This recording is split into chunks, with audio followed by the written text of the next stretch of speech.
For these past number of weeks, as many of us have had aspects of our normal work patterns curtailed and have had to find other ways to carry on, well, there are plenty of others who have continued to work in their essential jobs, largely unchallenged and unchanged.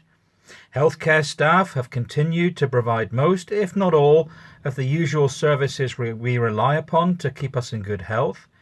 Other emergency services have maintained their networks of protection. Shop workers and distribution networks have worked continuously to ensure that we are fed and catered for.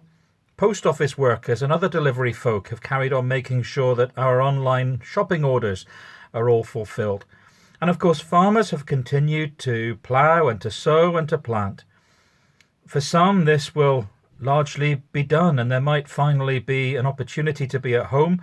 But for others, of course, the harvest of soft fruits is now underway.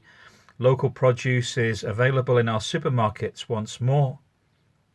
All of these, and so many more essential workers, deserve our thanks and support. Our psalm today is a hymn of thanksgiving for the harvest. Now, Paul said to the Corinthians, "Each one of us does the work which the Lord gave him to do. I planted the seed, Apollos watered the plant, but it was God that made the plant grow."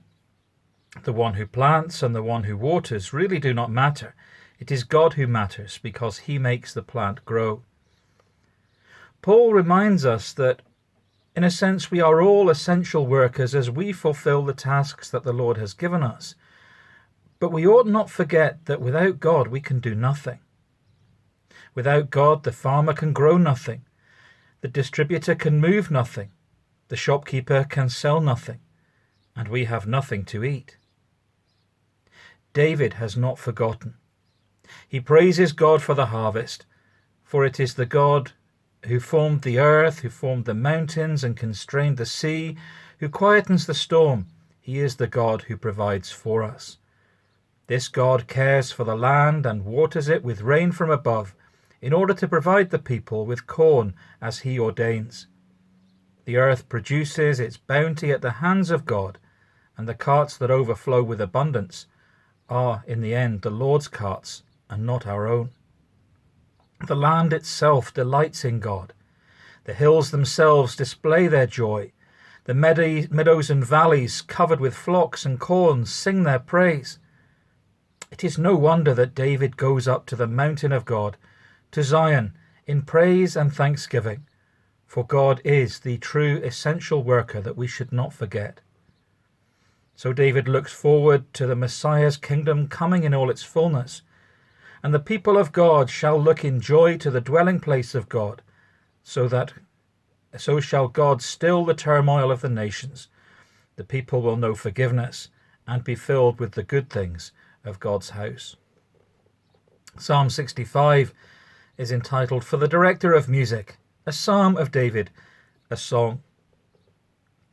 Praise awaits you, our God, in Zion. To you our vows will be fulfilled. You who answer prayer, to you all people will come. When we were overwhelmed by sins, you forgave our transgressions. Blessed are those you choose and bring near to live in your courts. We are filled with the good things of your house, of your holy temple. You answer us with awesome and righteous deeds, God our Father, the hope of all the ends of the earth and the farthest seas, who formed the mountains by your power, having armed yourself with strength, who stilled the roaring of the seas, the roaring of the waves, and the turmoil of the nations. The whole earth is filled with awe at your wonders. Where morning dawns, where evening fades, you call forth songs of joy. You care for the land and water it. You enrich it abundantly. The streams of God are filled with water to provide the people with corn, for so you have ordained it. You drench its furrows and level its ridges. You soften it with showers and bless its crops. You crown the year with your bounty, and your carts overflow with abundance. The grasslands of the wilderness overflow. The hills are clothed with gladness, the meadows are covered with flocks, and the valleys are mantled with corn. They shout for joy and sing. A prayer. O God, we thank you for all who work hard on our behalf, those we see, and those who often work without recognition or acknowledgement behind the scenes. Help us always to recognize and acknowledge all that you are and all that you do, the provision of our bounty, the call to just living, and the heart of love that enables us to be loving and compassionate in the relationships you have granted to us.